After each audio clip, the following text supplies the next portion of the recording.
Today is July 6th, 2018. My name is Daniel Ngo, I'm Taylor Crane. and we're here to interview Mrs. Prabha Bala. So, to begin, can you tell me about when and where you were born? I was born in India and in a city called Simla, which is located in one of the Himalayan states. It's in the north. It's part of the Himalayas, and the state it is in Himachal Pradesh. So it is way up in the north of India. And I was born on April 14th, 1948. Mm-hmm. Okay. How long did you live in Simla? Until I was 5 years old. And then my parents moved to New Delhi. Okay. And my parents were in Simla. My father worked for the central government, and in those days, in the colonial days, Simla was considered the winter capital of India. So there were government offices in Simla, and my father worked in the Central Water and Power Commission of the Government of India. So that took them to Simla. My family is really from the very south of India. My parents are from the state that is now called Tamil Nadu. So they traveled, work took them from their home state to Delhi and then to Simla. And so that's where I was born. What did your mom do? My mom was a homemaker. Okay. Did you have any siblings? I have two siblings. I have an older brother and a younger brother. So, what was it like growing up in Simla for the first 5 years, if you remember anything? Yeah, I remember. I have some vague memories of the place. It was those days I have remembrances of going up to the mall. I mean, my first, early schooling, the first school I went to Mm-hmm. was, I remember that. I remember the name of the school. It was the Loreto Convent School. So, just some vague memories. It's it's a mountainous place. I remember going up this pathways up, and then going up to a place which is called the Mall. And there used to be a skating rink. I remember that. I remember looking over the rails down at the skating rink where people would be skating. I also remember pony rides. So those are my memories of Simla. Yeah. What about New Delhi? How long did you live there? We lived in New Delhi my parents lived for 5 years in New Delhi, so until I was 10 years old. After that, my father moved to a United Nations job in Bangkok. Oh. He worked for one of the UN organizations called ECOFE, which was the Economic Commission for Asia and Far East. So that took him to Bangkok, and my parents decided, initially my father it was just a 2-year assignment, so they did not want the education of myself and my younger brother to be disrupted, just when different kind of schooling. So we came to boarding schools in Chennai. Chennai? Chennai. Okay. And since then, rest of the schooling, college, everything has been in Chennai. Okay. And What was your favorite subject in school? subject in school? Yeah, like English, math, science. Well, it was science. Oh, really? Science and I'd say history. I like science and history. What was it about it that really drew you to it? Drew me to it? Science Well, and I think science is just a general curiosity, and also in my family, my grandfather was a physicist, and on my mother's side, and the engineers and all the STEM subjects were common among many of my relatives and elders. And my older brother was also into. He is a particle physicist, so science is there, and history is just. I just liked history. Where did you go to college? In Chennai, in the University of Madras, one of the colleges. It was called the Women's Christian College, where I did my bachelor's. And then I went to University of Houston, got an MBA at the University of Houston. What was your degree at in Chennai? Physics. Physics? Oh, okay. So you really did like science. So when did you come to the United States?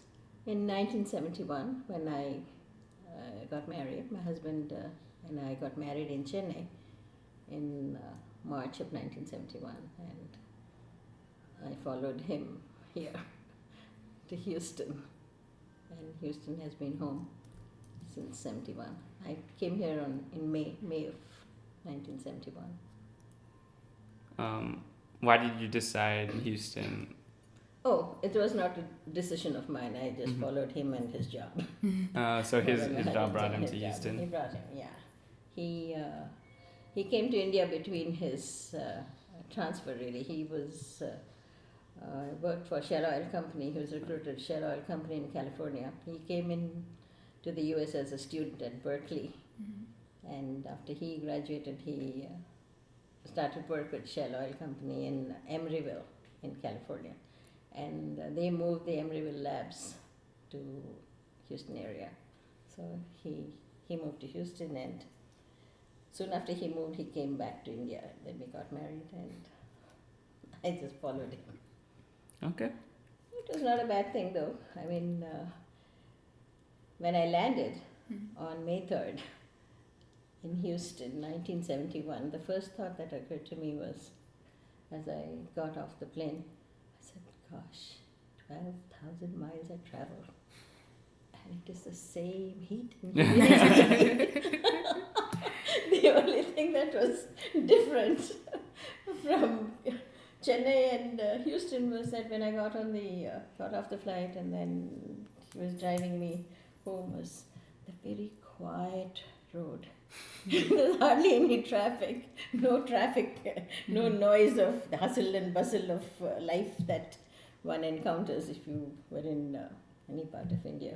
So that was my first impression, was how quiet. Quiet but hot. How quiet, and how similarly hot, and how similarly humid. That is it. Was there anything else in the first few months of living in Houston that surprised you? Did you experience any culture shock? Not culture shock as much, because we since my parents had been abroad and I was in boarding, and we traveled quite a bit, so it was not like the first trip out of India and seeing a new world. But certainly it was, like I said, the freeways were very quiet and very wide. And so I won't say it was a culture shock as such. But the language, the new accents, these were all the new things that in that very first few weeks of being here, it took a little getting used to. And the new lifestyle of managing your home without help. So why did you decide to get an MBA? Why? That's a good question. Well, it seemed to be a subject that would lead to a job, since I had majored in physics, and I really didn't see myself as a physicist as such, because as I said, I was interested in physics, but I also walked into physics because that's what my grandfather had done. My father was physics and an electrical engineer. My older brother was physics. Our whole family is physics. So that's why. Okay. What was your first job? Even after I got my MBA, I didn't immediately start working, because a lot of things happened. It coincided with my graduation, coincided with us, my getting pregnant, and also my husband had an impending assignment in Holland. So, I didn't work right off. Then we went to Holland in between 76 and 77, we were in Holland. And I did the MBA between 73 to 75. So soon after I graduated, a lot of other things happened for me that I didn't end up taking up a job. And then after we went to Holland, then my son Vikram was born, and we came back and he was a young baby, and I was not in that mindset to start working when he was still a baby. So work-wise, mine has been mostly a part-time. You know, I've been involved in. I've always been engaged in many activities in many organizations ever since even coming to Houston. But I did not follow a formal career path. Okay. Yeah. Did you ever face any kind of discrimination in your schooling or your part-time work or anything? No. Okay. I guess another broad question is, have you seen Houston change over the last 40 years? Absolutely. Can you tell us about it? Change in Houston. I mean, besides just the growth of the city, physical, growth of the city of Houston, it has changed with the tremendous diversity that is now Houston. Even in the years as we were here, in the 70s to 80s, you did not really see that many members of other ethnic communities. It was mostly the largest ethnic community that were there would be the Mexican. But gradually, almost imperceptibly, it seems that the rest of the world has now come to Houston's doorstep. And with this came changes in the Houston's landscape, the architecture, and then the restaurants, the community life here. All of that has changed. I mean, now it is. When we came here, there must have been about maybe 500 or so Indian families, and many of whom we would have at least a nodding acquaintanceship with. And now that has changed to, I think now maybe 80,000 people of Indian origin. And when we first came here, there were no, in terms of the familiar foods for us, Indian foods, there were no Indian restaurants or anything, much less no Indian grocery store either. We used to shop at Anton's for split peas, and we would, because a lot of our cuisine, especially our South Indian vegetarian cuisine, uses lentils and legumes. So we would make do with split peas and whatever was available. That scene has totally changed. See, now if there was an Indian who's traveling for the first time to Houston, he can live a life of never seeing anything outside of a totally Indian life. There is the infrastructure that has now been created with this large population that has moved here. So a person can come in here, he can go into an Indian grocery store, he can go to Indian temples, he can go to meet Indian friends. So he may never have moved out of India. and Indian entertainment, movies, you name it, everything's here. And then through, today with the global nature of TV and communication, he may never have left India. But so that is the change. Do you remember when the first Indian grocery or Indian yes. restaurant opened up? Yeah, the first Indian grocery I remember was an enterprising lady who got around to assembling many of the Indian grocery items, and she would bring them in the trunk of her car. And I don't know where maybe from Chicago or some other town, she sourced the groceries.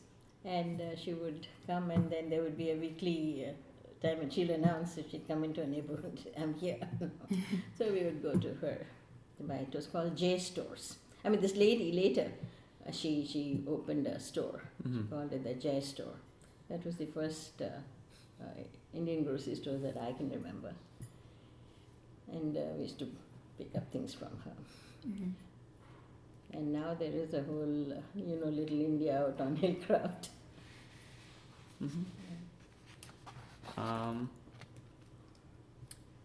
Did you try and instill some of the values you learned growing up in your son Vikram, rather than having him be more Western, I guess, because he was born here? No, I mean, the values that he would have gotten an exposure to things that are identified with India and Indians, especially in the area of the music and the arts and so on. Because in India, I went to a school, in the boarding school I went to in Chennai. It was called, it was part of what is now known as Kalakshetra, and it combined a art institution where, something like the Juilliard, where they would learn music and classical music and dance and so on. They also had a grade school that was attached. So it was an institution with three schools really. And having that exposure, and it was a institution of national repute. Anytime there would be visitors, state visitors and so on, they would be brought to Kalakshetra for the cultural exposure and for the state visitors to see something of the arts of India. So that has created in me both a familiarity and a love for classical Indian performing arts, like music and dance. So when we came here and we were a small group, those of us interested in classical music, we would often get together. And then we had amongst us a lady named Indu Krishnamurthy, who was, those days we thought she was much older. She must have been in her 40s or 50s. We were all in our early 20s. Mm-hmm. So she came from a highly gifted family of musicians and artists. And she started many cultural traditions here in Houston, and all of us sort of gathered around her. And she started a festival for an 18th century composer of classical South Indian music. And that festival, it was like in honoring this composer. It was called the Tyagaraja Aradhana. And that is a festival that is held almost all over India in honor of sometime in the early January of each year. Mm-hmm. So that tradition of Tyagaraja Aradhana was started by her, and we have since formed a formal organization called the Classical Arts Society that is now in its 25th year. Oh. And we continued the Tyagaraja Aradhana since the early 70s, when we all had gathered as young families. So under her leadership we started this festival. Mm-hmm. And similar festivals and similar arts and cultural interests have grown over the years. So since we were so steeped and engaged in this activity, that would be exposure for Vikram, mm-hmm. for some of our cultural life and cultural values, arts and so on. So that is one way that instilling mm-hmm. some of the Indian arts and values, cultural values into Vikram. I feel like you've read my question sheet because you're just answering them before I even ask them. Am I? Yeah, so I was going to ask about the Classical Arts Society of Houston. What sort of other things does that do? The organization. Mm-hmm. See, when we started, as I described earlier, in the early 70s, when we started this getting together in music groups, and it was an ad hoc group, and where it was, as I would describe our Tyagaraja Utsavams of that time. Utsavam is a Sanskrit word that means festival. So, and it gave all of us who were aficionados of classical Carnatic music to get together and have what can be called jam sessions. So it was mostly just us. I mean, this Mrs. Krishnamurthy she would teach us the songs, and so we were the organizers, we were the performers, and we were also the audience.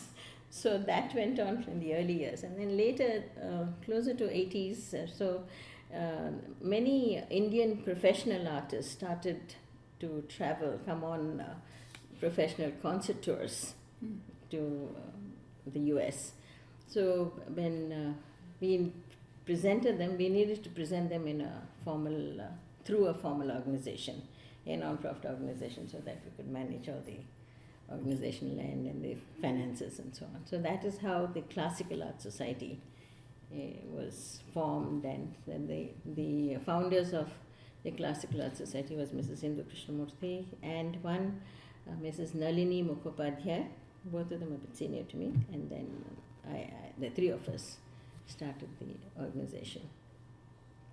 And we have presented, and our mandate initially was just to do this annual festival, which now in India has grown to be a very well-known, every city, every place where there is any kind of classical music interest, they will gather and during that period to perform the Tyagaraja festival.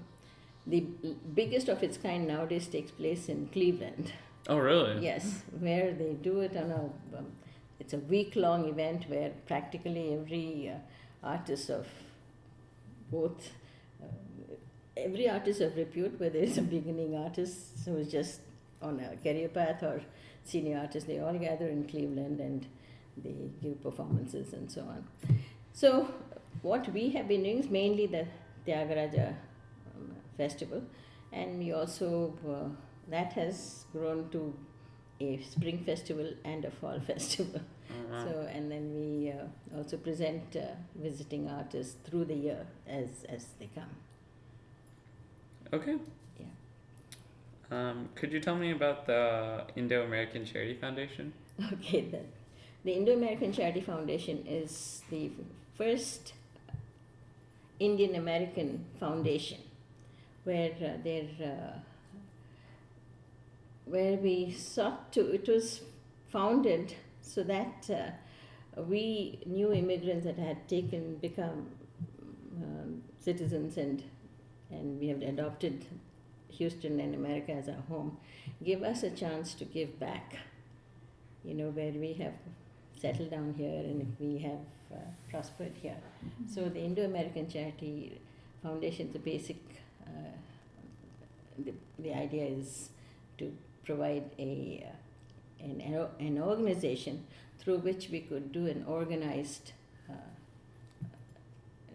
donation back Mm-hmm. to the country to our new country.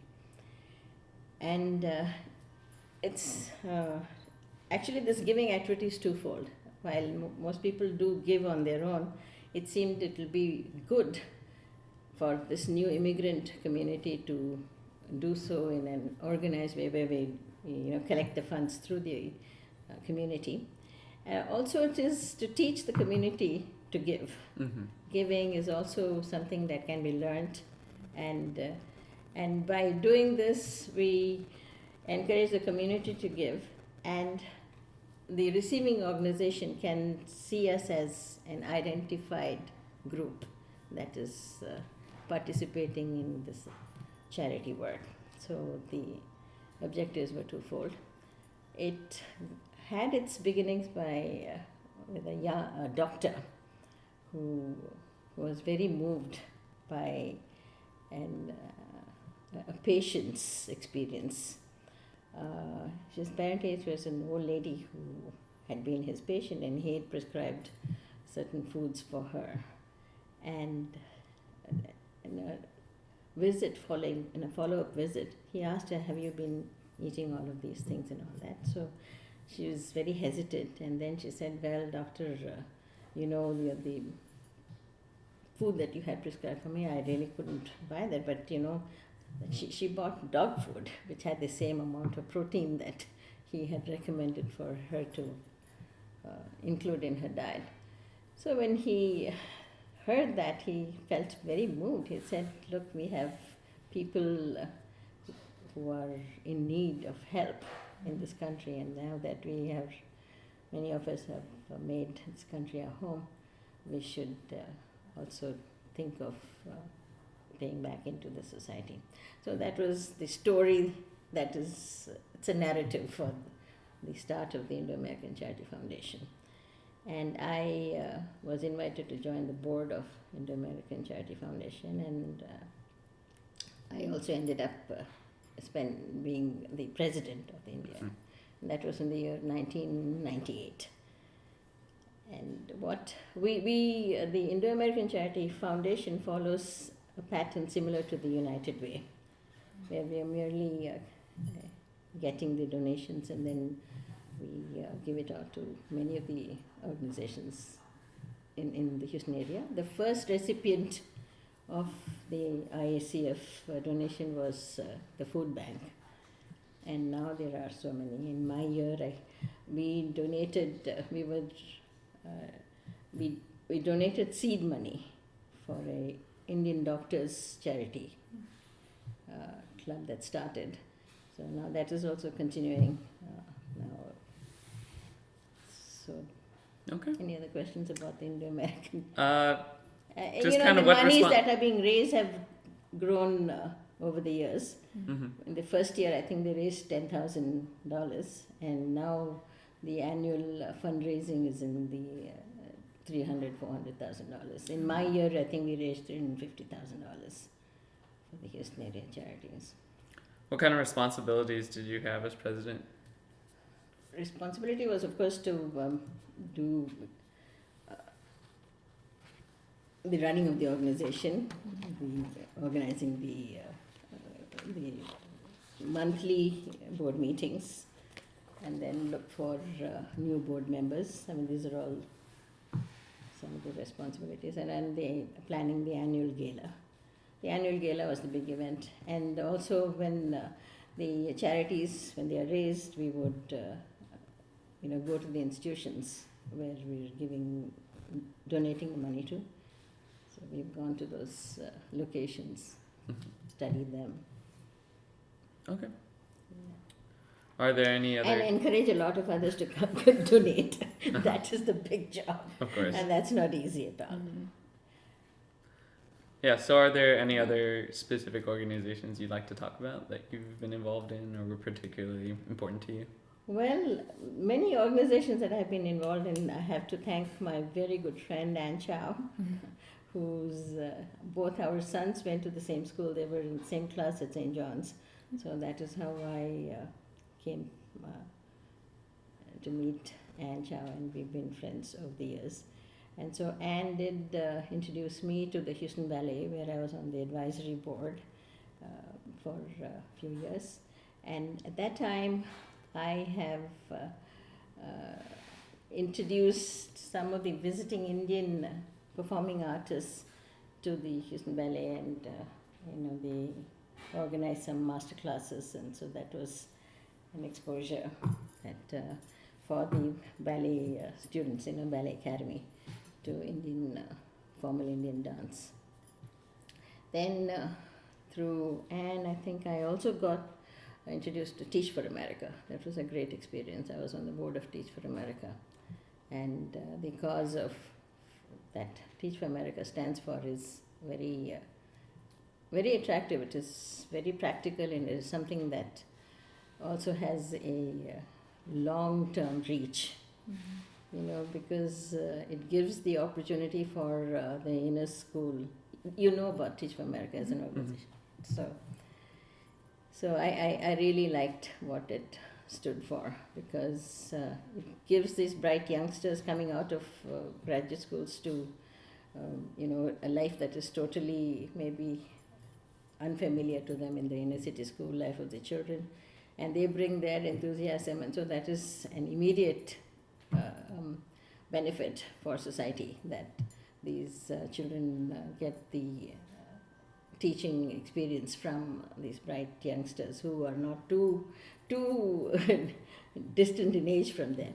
The other is the long-term benefit, that these graduates who come to these schools to teach, and they have a first-hand experience of what it is like in the field of education. And if any of them were to choose their careers in the field of education, then they can bring this experience and knowledge to maybe help with new directions, new improvements, and solve problems. So the whole idea is very, very attractive to me, and I think it has been a great experience to have been on Teach for America. Then what other organizations? I'm associated with DAYA, which is an Indian organization, which is a family outreach organization, through my husband being on the board of Daya, and he's been with Daya for many years, over 10 years, I would think. And he's this year he is the past president, so he's the very first male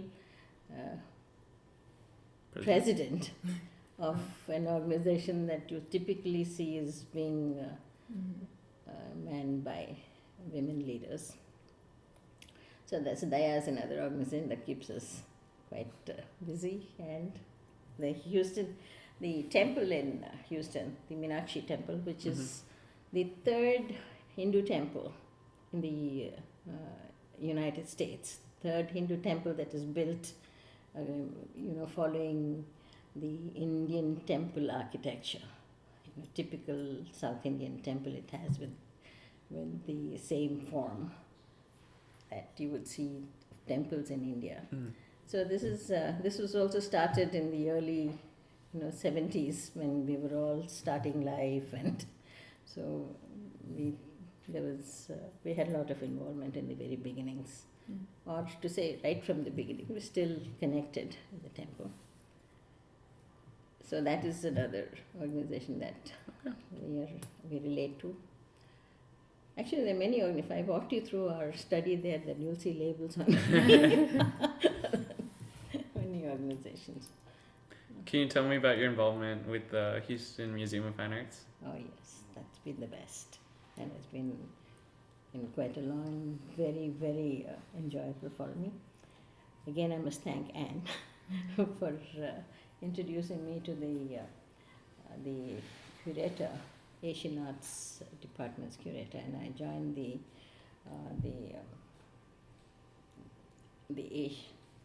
what is this?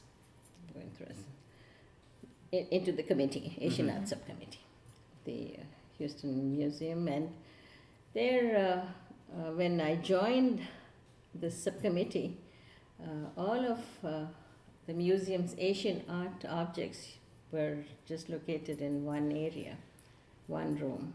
But now, since how long have I been there?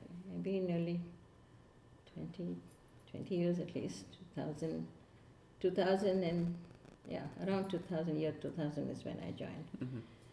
So in these last 20 years, the museum has changed so much, especially with respect to its Asian Arts department and the Asian Arts collection. And when I joined, it was just all the art objects were in one location. Now there are 5 Asian art country galleries, with the first of its kind being the Egyptian gold. Then that was followed by the opening of the Korean gallery, and then the Arts of India gallery, Arts of China gallery, and the Arts of Japan gallery. So it has really grown, and my interest in the arts of not only Indian arts, also having been associated with the museum and familiarity with many of its other art collection, all of that is broadened. So being associated with the museum has given me that little deeper and broader engagement with the arts. And the experience of the Houston being on this Asian Arts subcommittee, I have a pretty nice narrative of some of the early beginnings of the formation of the Arts of India gallery. When I just joined, there was our subcommittee chairman was one Mr. Goodman, John Goodman, and he suddenly he declared that he was a polo enthusiast. He owns polo teams in here in Texas. So, and apparently he had attended the International Festival in London, which had honored India. And so he was thinking of that, and he said he would like to honor India through polo. So when I joined the subcommittee, I was the only Indian, and it was a subcommittee that had sort of lapsed. I think the museum has had a Asian Arts subcommittee, but it had sort of lapsed, and now it was being revived because the museum had just appointed a new assistant curator named Christine Starkman. So it's breathing new life into this Asian arts collection of theirs. So, and I was the only Indian there, and he said he'd like to honor India through polo, and I said most people in the Indian community may know nothing about polo. I don't know how we can get the community interested. But anyway, he said no. So I said, well, maybe if you would organize an event which would be related to the acquisition of some art objects that people are familiar with, then it might, we could do what you have in mind. So it was coincidental that our curator, Christine Starkman, located a very beautiful sandstone piece from a dealer in New York. It was the image of Saraswati. Saraswati among the Indian, pantheon of gods stands for education and learning. So this sandstone piece was now available in the market. So she, then that became the rallying, art object around which Mr. John Goodman organized this polo event. So in 2003, and for this polo event, we invited the Maharaja of Jodhpur from the western state of Rajasthan, with whom John Goodman had at one time played polo in London. So he invited, so for this event, the Maharaja was invited, and he came with his son and his nephew, and when he came, what was just going to be a Asian Arts Department event suddenly blew up to be a full-blown museum event. And there was a gala held at the Houston Polo Club. So this was a gala at the Houston Polo Club to benefit the Asian Arts Department of the Houston Museum of Fine Arts. And so that was a great start for some of these events that have now, expanded into all these country galleries and so on. So immediately, that gala became a very successful gala. For the first time we had at the Houston Polo Club, there were many Indian members of the Indian community who came to participate in this museum event. And I would say that has been a good starting point for the pretty significant participation of the well-heeled Indian community in the museum now. There are some people who are, we have a family that is now donated in significant amounts to the museum, and I know this lady told me, she said, Prabha, I never went to museums before, but then since we got together on that Houston Polo Club Gala, from that point on, and so their involvement grew, and so they are now among the significant donors of to the museum. And they're also on the board and so on. So that has changed, made a significant change in the Indian community, I think. Okay. Before I move on, going back to the Classical Arts Society of Houston, I was just wondering if you have any particular memorable stories about that. Memorable stories about the Classical Arts? Yeah. Okay, see, the Classical Arts Society, since we formed it, we've presented over 60 leading artists over the years. The festival has been an annual event, so every year we would have visiting artists, and these are all people who are at the top of their fields. In terms of vocalists or instrumentalists, they're all at the top of the field. We've also presented performances by leading dancers. So in terms of, so that has made a big impact, I think.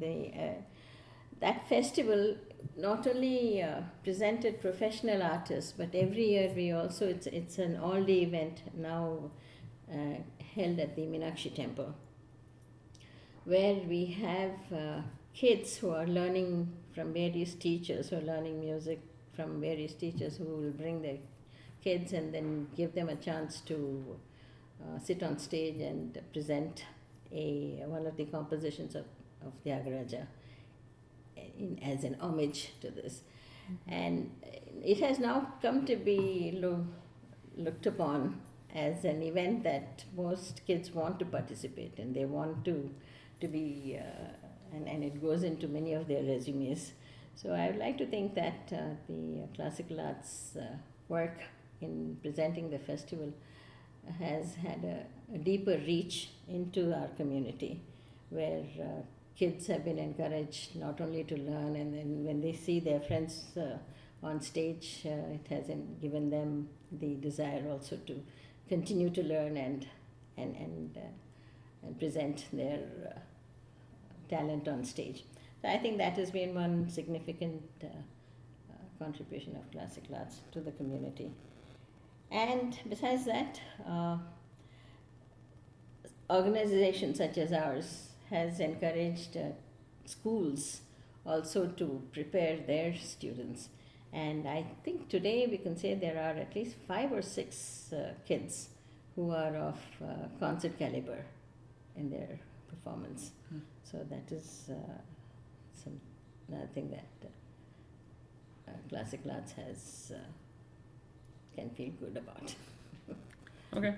And we started off as not a board-driven organization. We were just the 3 ladies, and all our friends meet ad hoc and have the performances. But now we are a formal board-managed organization. We have board meetings and so on. And our budget has also grown over the years. Okay. Moving on. What languages do you speak? My language at home it's a South Indian language called Tamil. Properly pronounced, it is Tamil. Anglicized, it is Tamil. And speak our national language, Hindi, only because I was raised both. I mean, my initial years have been in North India, so I speak Hindi. And even when I joined school in Chennai, which is in the south, in our school, your medium of instruction has been English all through.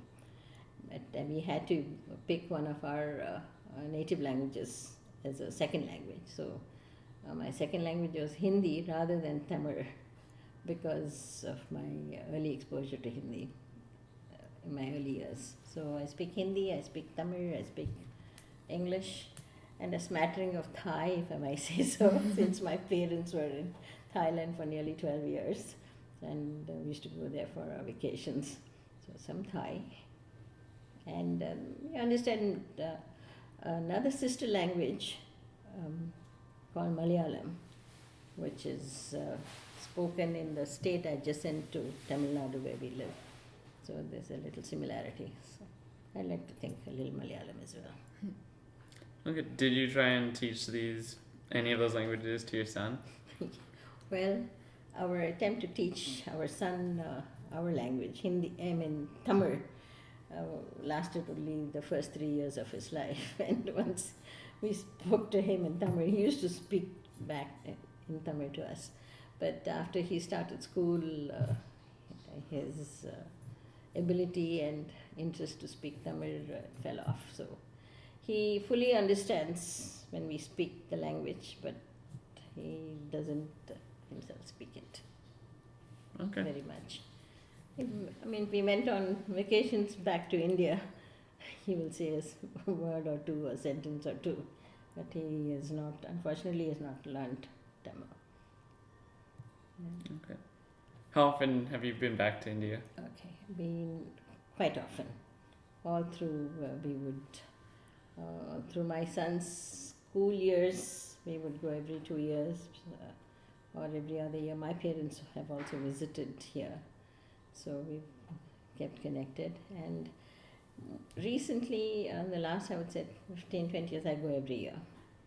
And nowadays, when I go, I stay a longer length of time than I used to before. Because before our travel to India was linked to the school vacations. Mm-hmm. So we'd go in summer. And since my son grew up and went off to college and all that, and he was no longer part of our India visits, I've mainly been going during the winter months, especially during the month of December, because the month of December, the whole city of Chennai erupts into music and dance. It is simply that period in December, from December 15 to the end of the year, it used to be. It's just called the season. So when usually if you meet someone who's interested in classical music or dance, they say, "Are you going to Chennai for the season?" But that, so, and this is a magical time in Chennai. Not only is the weather fantastic, it is like you would order it off a menu. And It has to be better than here. and it is cool, it is not as humid, and it is not cold. And Chennai is considered the cultural capital of South India for classical music and dance. And during the season, there are many venues. There are two or three main venues where almost every artist from India will gather in Chennai for these music festivals. Mm-hmm. And what used to be conducted only by three main organizations, one of them being Kalakshetra, the other is an organization, a venue, theatre venue called the Music Academy. It has the most modern theatre. And the other was one organization called Krishna Gana Sabha. These were the three venues where the festival used to take place. Mm-hmm. But now there are festivals held in venues in almost every community, that Chennai is developed into. And they say annually there must be at least 2,000 concerts. I mean, not annually. Mm-hmm. During the season, that's 15 days, there are about 2,000 concerts Jeez. that happens in the city. The main venues, of course, they attract all the top-notch artists from all over India. And but if you are in Chennai during the month of December, you would have access to very fine music and dance and other performances in any part of Chennai. And this interest, which was mostly South Indian classical music, South Indian classical dance, in Chennai now it has become like everybody in Chennai needs to have their fill of their favorite art form. So there are also festivals that will present Western classical music. Mm-hmm. There are festivals that present anything that you can think of. So it is really a very lovely period to be in Chennai. So if you ever want to go to Chennai, come to Chennai in December. So do you usually go only to Chennai, or do you go anywhere else? Well, we've gone on short. My home is in Chennai. My parents' home is in Chennai. So my main place that we visit is in Chennai. And as it happened, my husband his family is also from Chennai. So when his parents were alive, we used to visit both homes, mine and his parents. Now he has a sister who lives in Chennai. So we stay at home in our home. But I see his sister very often. So we're all one happy family together there. Okay. And his sister is also an academician, as is both my brothers. I have a younger brother who teaches as a professor in Michigan, and my older brother he's a particle physicist. So he is a professor in India. He was director of a Institute of Mathematical Sciences in Chennai. So, and he used to teach have you heard of the IITs in India? The Indian Institute of Technology. There are 5 Oh. IITs from which very, very bright people come for Okay. studies in many of the US universities. I mean, that's the most competitive admissions Mhm. for the IITs. And when these IITs started, they were all linked to different countries. And my older brother, he did his doctorate at the University of Chicago, and then he came back to India to teach. So he taught at this IIT in a city called Kanpur, which is affiliated with MIT, I think. Oh, okay. So Okay. Kind of flipping the question. Yeah. How has India changed over the years? India has changed. Or with Chennai? Chennai has now become as global as any other city in the world. So while the population has everywhere it has grown, technology has changed India totally. That is the technology, the computer technology. Mm-hmm. So a lot of things that were it was very difficult in India at the time, but we were growing up, and also in the early 70s, 80s. Not every family in India would have access to something as simple as a phone. And when the cell phones came in, that really changed that part of life, communication. Because a lot of the people who were not, we had to wait for phone lines to be assigned to homes. Mm-hmm. Because there was not enough phone lines that were available. Now with the cell phone, that changed totally. Now everybody was, from the person who was a vendor on the street to the most highest level professional. Mm-hmm. I mean, they all had equal access to communication. So I like to say that communication has really totally changed India, and this current generation and then the one generation before in India has taken to somehow technology so easily. Okay. I just have a few more Okay. kind of random questions. Are you religious? Am I religious? Yeah. It's very difficult to define that word religious. I mean, if it is, there are many different ways of being religious. There Mhm. are some where people practice certain ritual. Mm-hmm. So I would not fit in that category because I'm not doing that. Then another way of describing religion is to be aware of the spiritual and other philosophical principles of various religions. So if you ask me, do you associate yourself with the religion? I'll say yes. I mean, the religion I associate would be Hindu. Mm-hmm. How I practice Hinduism is more through being interested in its spiritual teachings and understandings. And spiritual teachings of the Hindu religion makes it very universal. Whereas you might find the ritual practice of Hinduism being very specific and therefore maybe a little ritual and little restricting. Mm-hmm. But spiritual practice of Hinduism is very universal. So I like to think I'm that kind of a Hindu. Okay. And what do you do for fun? For fun, I love to listen to a lot of lectures. So I do that. I mean, YouTube has made that possible.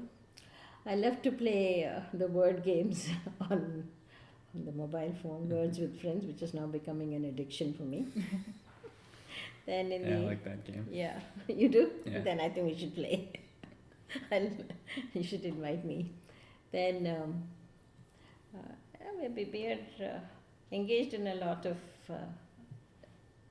activities, and we have lots of friends that we have made over the years. We gather in discussion groups, just plain party, travel.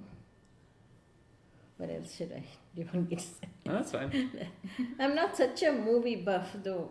You know, I can't call myself a big movie buff. And I like to do a fair amount of reading, though it doesn't seem to, it has fallen off a lot compared to the years ago when I'd read more, because visual entertainment is so easily available and Definitely. things. I enjoy just sitting and looking at the skies. I love sky events such as full moon, anything. Mm. Okay, a couple of hard questions now. What would you say your greatest accomplishment thus far is? That is a very hard question. My accomplishment. That's a very tough question. I don't know. It definitely No, is. if I had been in a career, I'd say I did this project and so I accomplished this and thus and such, which I have not. Mine has been a life of a generalist, and I'm in generally good cheer, and I make good friends. I'll tell you what. Being a good friend of Anne's is one great accomplishment. I'm sure she'll like that. Yes. Okay, and And I have a wide range of interests. I mean, from science to the arts. Mhm. So that my accomplishment being of general good cheer. How about that? okay, that's fine. And the last question that I have is, do you have any advice you would want to give to younger generations, especially in Houston? Or And anywhere. what do you want to see change in the future? See, my first advice would be for everyone, younger generations also, to have faith in the goodness of people generally. You know, a lot of people have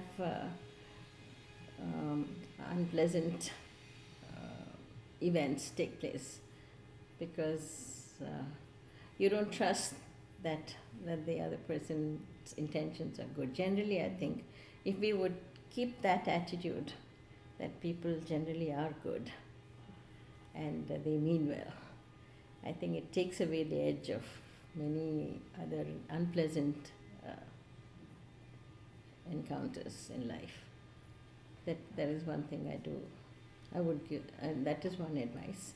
My other advice to youngsters is to believe in the power of truth, just being honest at all circumstances. When you're honest, it makes you very confident and it gives you great strength. Even in a situation where it is calamitous, not to be honest, you will find that honesty is a much better strategy, long-term strategy. So if you would keep that as something in the core of your values, you know, it is a very easy and it covers a large ground, not a ground, this thing of being honest. Mhm. So I think that is, in short, if I were to pass on any advice, those are the two things. Believe in goodness, believe in and take pleasure in the very simple things of life. That was something I learnt from an essay by Bertrand Russell. And there is a book he's written called Is Happiness Possible? In that book, there is one chapter where, to convey this idea of being happy, he says, the whole essay, it goes through various life situations. So, you know, so-and-so had some challenge and then he met the challenge, or some goal that you had created, you met that. Then after you've reached that goal, and then immediately you are feeling happy for some time and then it goes off. So going through all of these various life situations, finally Bertrand Russell in that chapter, he comes down to talk about this gardener, you know, who's planted his garden and he's waiting for the plants to grow and the flowers to bloom. And when that first bloom comes, the gardener looks at the bloom and he's so happy. So he says, you know, that is pure happiness, and it comes from taking, and these words I always remembered. He says, that happiness that you get from taking an interest in taking a friendly interest in the very simple things of life. That is another piece of advice I'd like to pass on. Take a friendly interest. Friendly interest. Always should have, don't feel that what I'm doing is very good, I want the best. Somebody else is doing something else, and you could just be. Is there anything you would want to see change in Houston? Change in Houston? Well, if you go into any of these, that will, not just in Houston, Texas, US, everywhere. Definitely the one change I feel is necessary is getting guns out of the hands of people. I think that Second Amendment had a place and a relevance at the time it was created. I think we should believe that it is no longer so relevant, because you have standing armies, you have a police force, all of this is there to create protection for the people. I think that is an issue. We haven't talked about any of those kind of things in this interview, but if you were to ask me. Okay. So that, Well- that goes for Houston also. Oh, I'm- then another oh. easier thing for Houston. Houston is maybe if we have better transportation. Oh, definitely. Going from, if you could be like New York or Boston or Chicago and you didn't have to rely on your car. Definitely.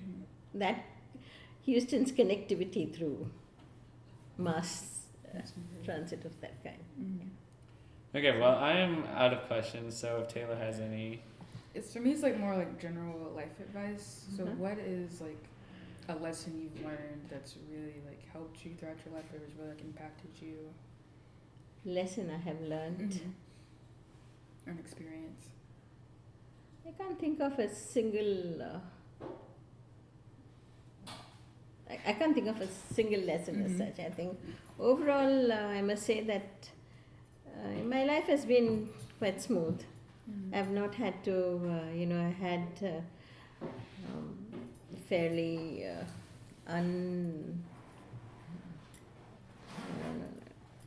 straightforward life.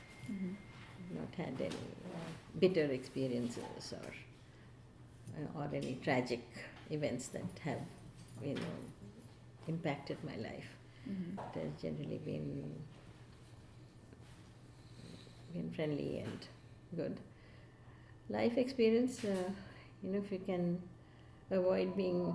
I don't have a single experience. I mean, to answer your question. Again, what I say may just turn out to be another platitude. I'm not tend to do that. So I think that's an answer within itself. Because just the way you live your life, I think, is why Yeah. it's been so. And generally, we are a very open. We open doors. We invite everybody to our home, and I don't have a great sense of privacy. A lot of people feel very private about their lives and what they do, what they think, and their possessions. I just don't have that. I feel quite open to people. Does that even answer your question? Am I going around here? I'm sure there are single events. I just am not able to think of one right now. Or is there something that you say frequently, like advice-wise to people? It's kind of like your go-to kind of saying. Yeah, I think I said that. The one advice I have often repeated is just that think that people mean well in general. That is a good starting ground level. Ground level anchoring or centering of your person is to first believe that people, by and large, are good. And so. Okay, thank you very much. Oh, you're welcome. I'm glad that you both came home.